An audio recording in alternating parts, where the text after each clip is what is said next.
What if everything you know about the 14th century is incomplete? What if the maps we trust, the timelines we memorize, the empires we study, what if they represent not truth, but survival?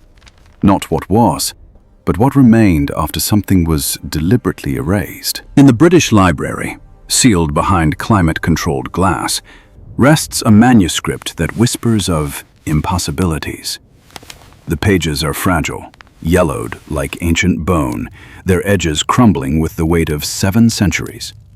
The ink has faded to rust brown, but the words remain sharp, precise, unambiguous. This is not poetry. This is not allegory. This is The Travels of Sir John Mandeville, dated 1357, a book that describes a world our history claims never existed. Perhaps that alone should make us pause. A manuscript older than the Columbus voyages, older than the printing press, older than the Renaissance itself. And yet it contradicts the very foundations of what we call established history. How does something this ancient survive when it challenges the narrative written after it? Perhaps someone wanted it to survive. Perhaps someone wanted us to find it. Or perhaps, and this is where the darkness begins, perhaps its survival was an accident. A leak in a system designed to make it disappear forever. The voice of an eyewitness.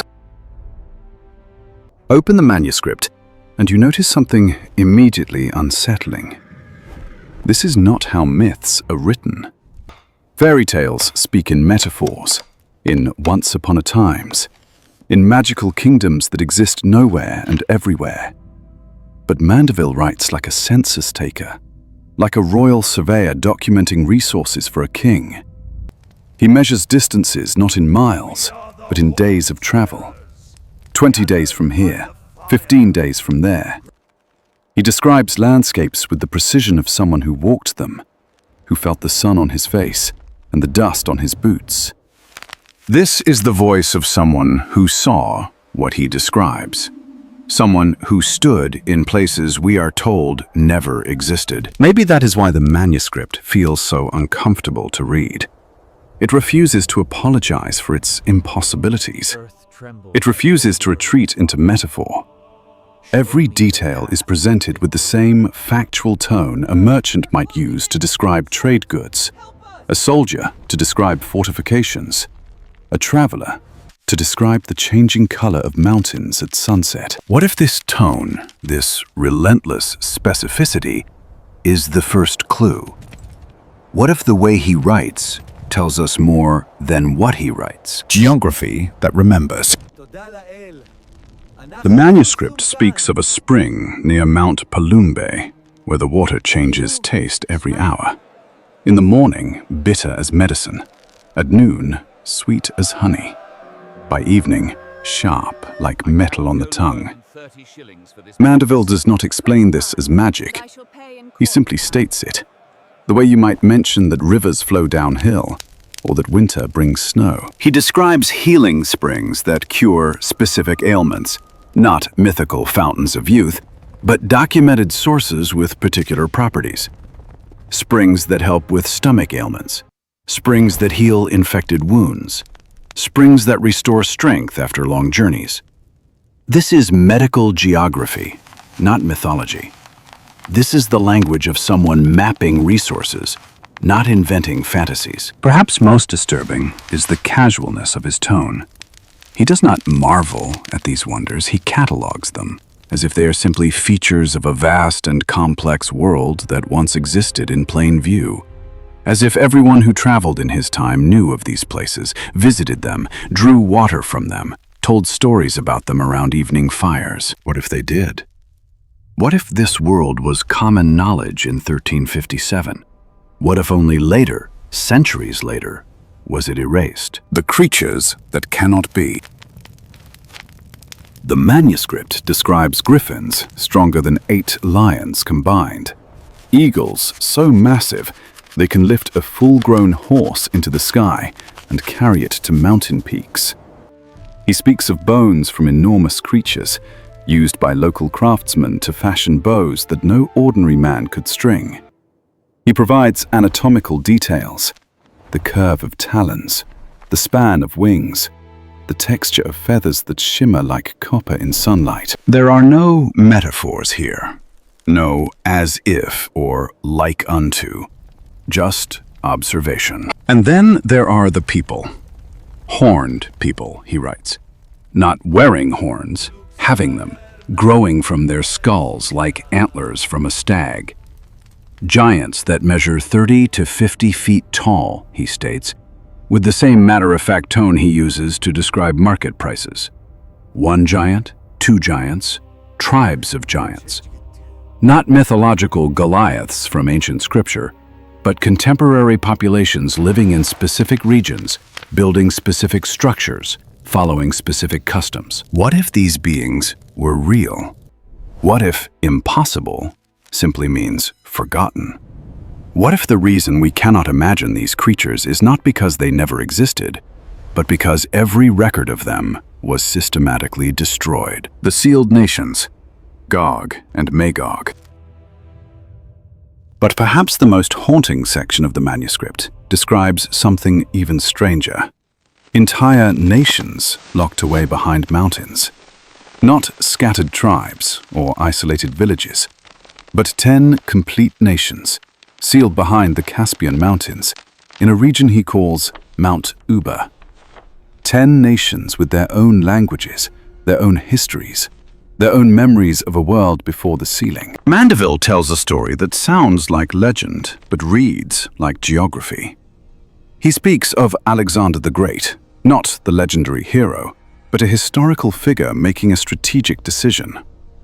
Alexander encounters these nations and recognizes something dangerous in them, something that must be contained.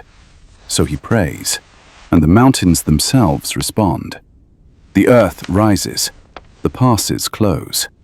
The nations are locked inside, trapped behind stone walls that no human hands constructed. This happened, Mandeville insists, and in 1357, his present moment, not some distant past, these nations remain sealed.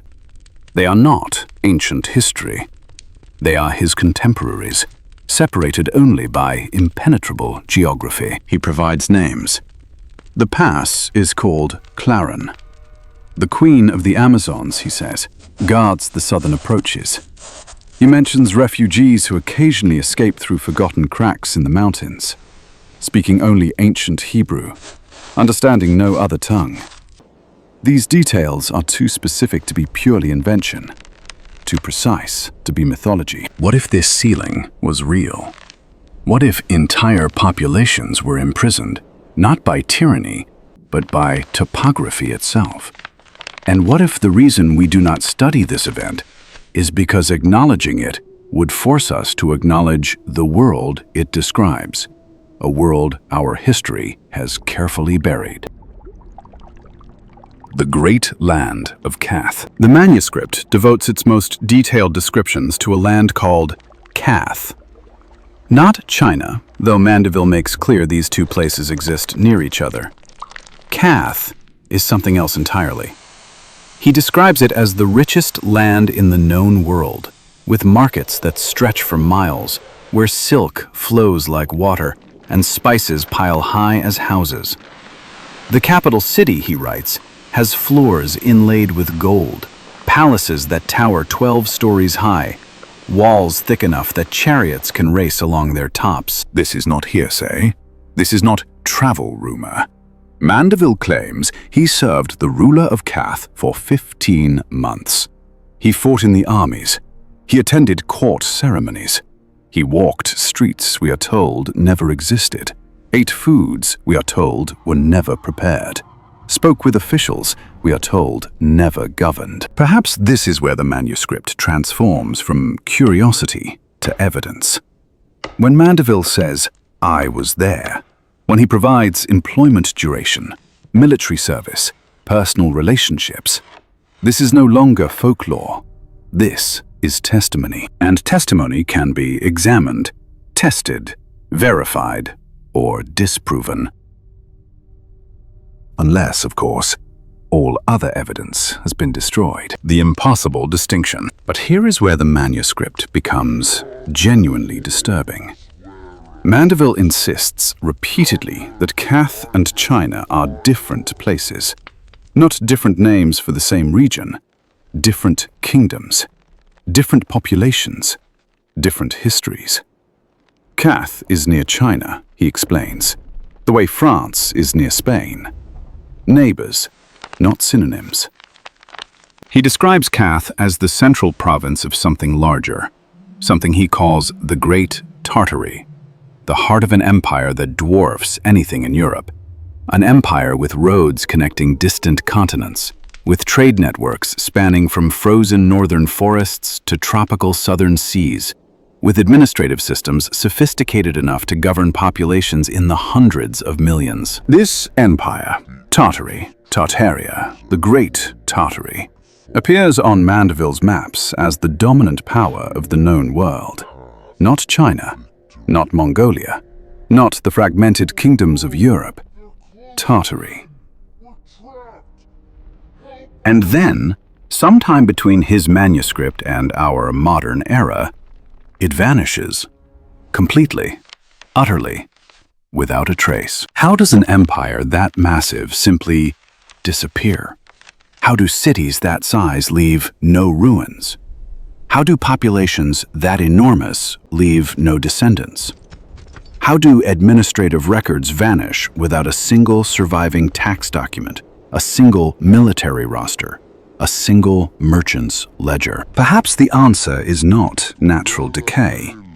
Perhaps the answer is not time erasing memory.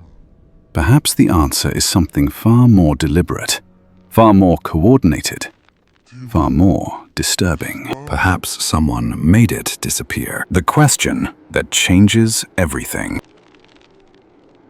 Stand in front of this manuscript and ask yourself, why does this book exist? If Tartary was myth, why would a medieval traveler describe it with such precision? If these places were imagination, why use measurement units, time calculations, geographical markers? Why name specific passes, specific rulers, specific trade goods? And if Mandeville was lying, if this was medieval fantasy, why has no scholar definitively proven him wrong? Why does his manuscript survive in prestigious libraries, translated into multiple languages, studied by generations of researchers who can neither confirm nor completely dismiss his claims? What if the manuscript exists because it is telling the truth?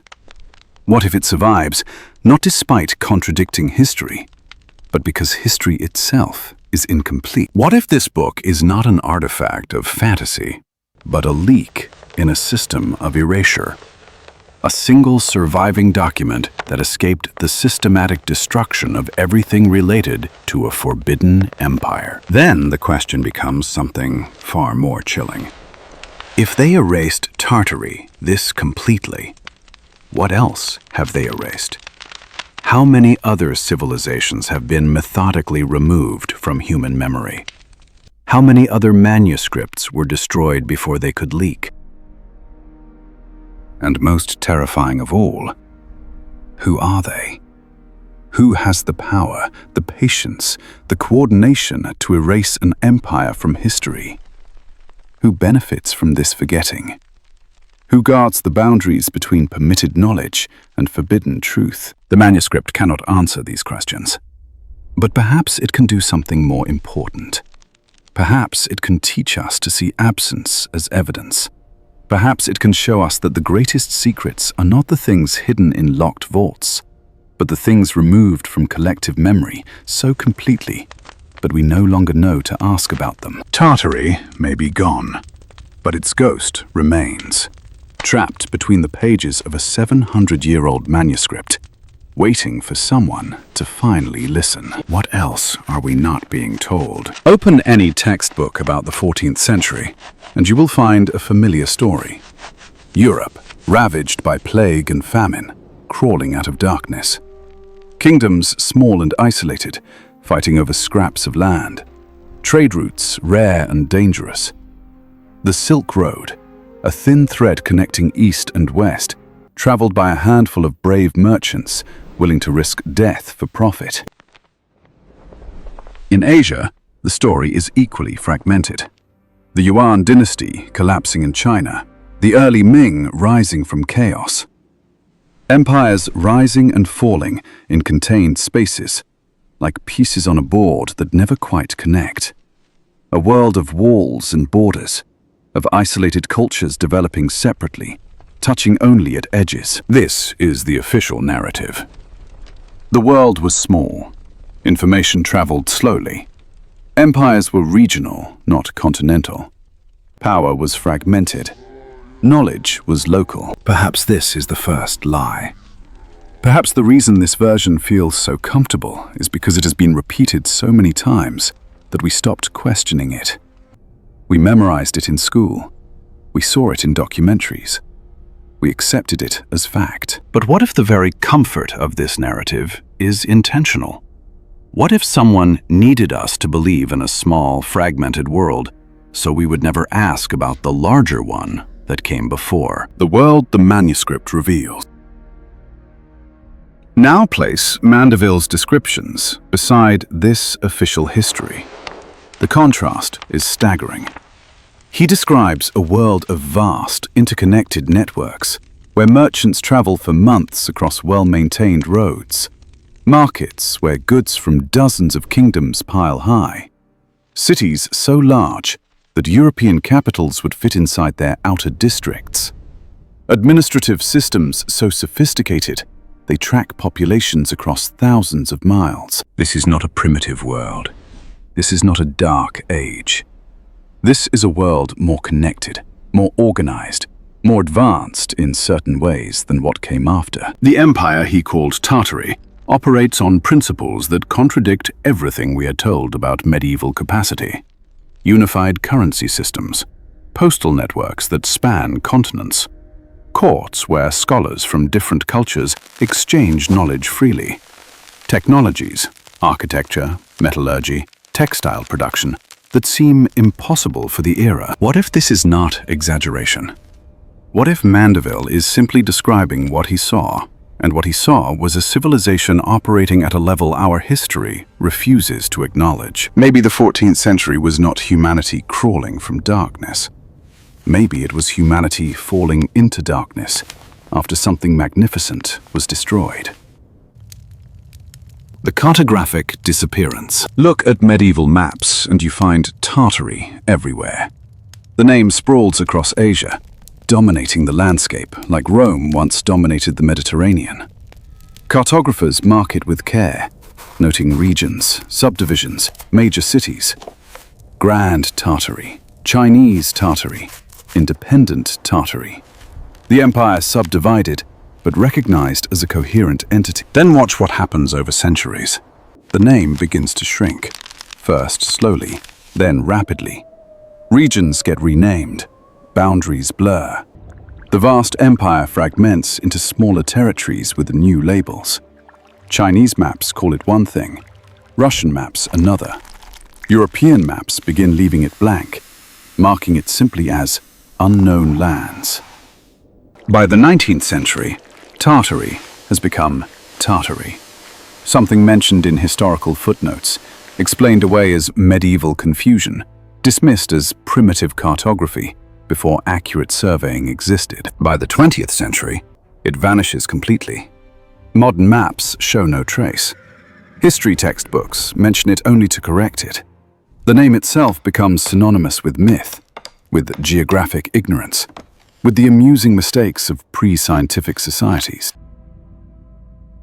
What if this progression is not natural evolution of knowledge? What if it is systematic erasure?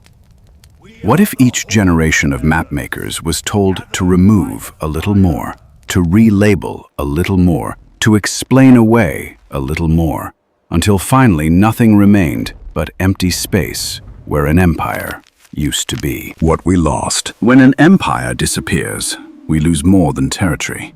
We lose possibility. We lose alternative paths humanity could have taken. We lose technologies that might have developed differently. We lose philosophies that might have shaped different values. We lose sciences that approached questions from angles we can no longer imagine. What did Tartary know that we have forgotten? What agricultural techniques fed those massive populations? What architectural principles supported those colossal structures? What medical knowledge healed those travelers Mandeville describes? What administrative wisdom governed territories spanning multiple climate zones, cultures, languages? Perhaps somewhere in that lost empire was a different answer to how humans organized themselves. Perhaps they solved problems we still struggle with. Perhaps they discovered truths we are still seeking. And if they did, if Tartary possessed knowledge we need, then its erasure is not just historical tragedy. It is ongoing catastrophe. It means humanity has been set back centuries, forced to rediscover things that were already known, to solve problems that were already solved, to stumble through darkness when we once had light. Maybe this is why the erasure had to be so complete. Maybe this is why no records could survive. Because if humanity remembered what came before, we would recognize how far we have fallen. We would understand what was taken from us. The pattern of systematic erasure. But Tartary may not be alone in this fate. Once you see the pattern, you begin noticing it everywhere. Civilizations mentioned in ancient texts, but absent from modern histories. Cities described by travelers, but missing from archaeological records. Technologies referenced in manuscripts, but dismissed as impossible for their time. The Library of Alexandria burns. The House of Wisdom in Baghdad burns. Countless monasteries burn during various wars. Each time, we are told it was accident, collateral damage, the unfortunate cost of conflict. What if these were not accidents? What if each burning was carefully planned? What if someone, over centuries, has been systematically removing specific types of knowledge from human access? Perhaps the goal is not to destroy all history, but to destroy alternative histories. Not to make us forget everything, but to make us remember only one story. The story that serves whoever controls the narrative. Think about how much has been lost that we can document. Now think about how much has been lost that we cannot even know is missing. How many manuscripts burned before anyone cataloged them?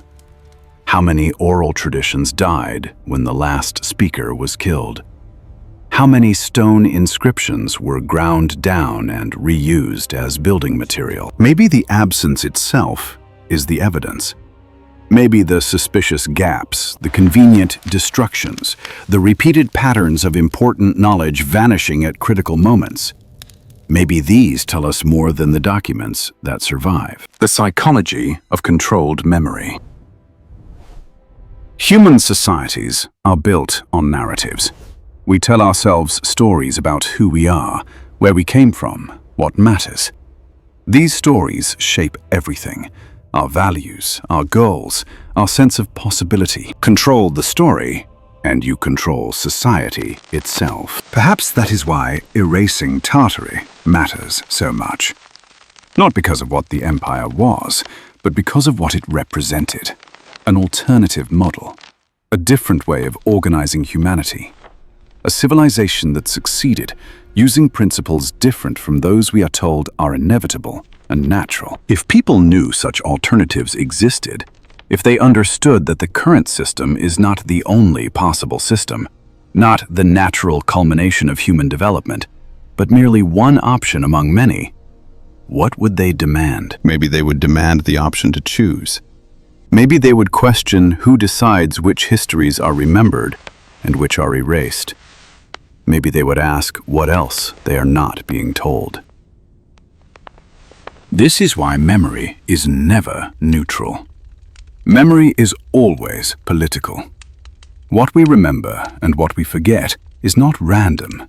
It is curated, managed, controlled by those who benefit from specific narratives. And if memory can be controlled, then truth becomes fragile, Reality becomes negotiable. History becomes whatever those in power need it to be. Absence as evidence. Here is the paradox. If Tartary was systematically erased, then the very completeness of its erasure becomes proof that it existed. Empires do not vanish completely by accident. Civilizations do not disappear without trace through natural processes. When something this large leaves no evidence, that absence is itself evidence. Look at the empty spaces on modern maps. The regions marked as wilderness, as undeveloped, as historical blanks. What if these are not empty spaces? What if they are wounds? Places where cities were removed, populations displaced, evidence destroyed so thoroughly that only absence remains. Look at the myths that persist across unconnected cultures. Giants, dragons, advanced ancient civilizations, flying machines, healing technologies. What if these are not imaginative fantasies? What if they are fragmented memories? Cultural echoes of real things that existed before the Great Forgetting. Look at medieval chronicles that mention Tartary, that describe its customs, that reference its influence. Modern historians call these texts unreliable, confused, contaminated by legend. But what if they are unreliable only because they contradict the approved narrative? What if they are called confused because they remember something we are supposed to forget? Perhaps we need to start reading history differently, not looking for what is present, but noticing what is absent, not accepting explanations, but questioning why certain topics consistently lack explanation, not trusting the narrative, but examining who benefits from that narrative being believed. The deeper truth. Stand back from the specific case of Tartary and see the larger pattern. Human history is stranger, older, more interconnected than we are taught. Civilizations rose higher and fell harder than comfortable narratives allow. Technologies existed that we cannot explain. Knowledge was achieved that we have not recovered. Connections spanned continents that we are told had no contact. The Mandeville manuscript is not unique. It is one surviving fragment of a much larger truth. One page of a book that was torn apart, burned, scattered. Through that single page, we glimpse something vast. Something that does not fit the boxes we have been given to organize the past. What if human civilization has risen and fallen multiple times? What if each time, those who survive rewrite the story to serve their purposes? What if we are living not in unprecedented progress, but in a recovery period, slowly climbing back toward heights we once achieved and lost? The erasure of Tartary may have been imperfect. Memory fights back. Truth leaks through cracks. Manuscripts survive in forgotten libraries. Maps persist in private collections. Stories pass from grandmother to grandchild, changing slowly but never quite dying. Perhaps this is humanity's real history, not a line of steady progress, but cycles of rising and forgetting and rising again. Each time we forget a little more, each time the erasure becomes more complete. But each time, something survives to whisper, "This is not the whole story." The questions we must ask. Why do myths across continents describe the same creatures? Why do unconnected cultures tell the same stories of great floods, advanced ancestors, golden ages that ended in catastrophe? Why do ancient structures exist that modern engineering struggles to replicate? Why do maps show coastlines that did not exist during recorded human history? These questions are uncomfortable. They disturb the neat timeline we prefer. They suggest possibilities that threaten institutional authority. They imply that experts might be wrong, that scientists might have missed something, that the story we tell ourselves about progress and enlightenment might be self-serving fiction. Perhaps that is exactly why we must ask them. Because the most important truths are always uncomfortable. Because power always resists questions that threaten its legitimacy. Because history is written by victors, and victors always have reasons to lie. The past is not a straight line. It is a labyrinth. And the most important truths are locked in the rooms we are told do not exist, guarded by keepers who insist there is nothing to see, protected by social pressure that makes asking questions feel like madness. But what if the madness is not in questioning? What if the madness is in accepting stories that do not make sense, in trusting authorities who benefit from our ignorance, in forgetting that history has always been a weapon wielded by those who want to control the future? The ghost that remains. Tartary may be gone from our maps and our textbooks and our collective memory, but its ghost remains. It haunts the empty spaces in our histories.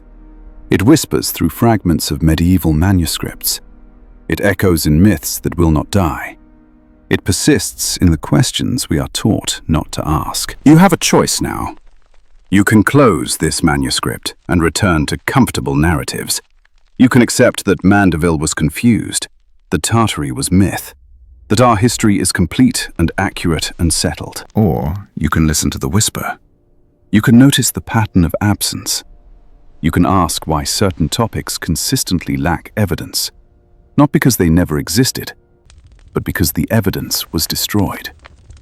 You can begin treating mainstream history not as truth, but as one possible interpretation, one that happens to serve those who wrote it. History becomes real when we continue questioning.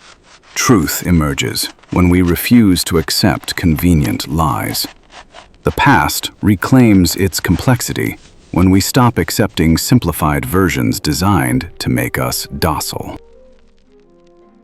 What else have we lost? What else are we not being told? The investigation continues, but now you are part of it. Now you carry the question. Now you see the empty spaces and recognize them not as absence, but as evidence of what was removed. Truth does not disappear. It only hides, waiting for someone brave enough to uncover it. Will you keep searching?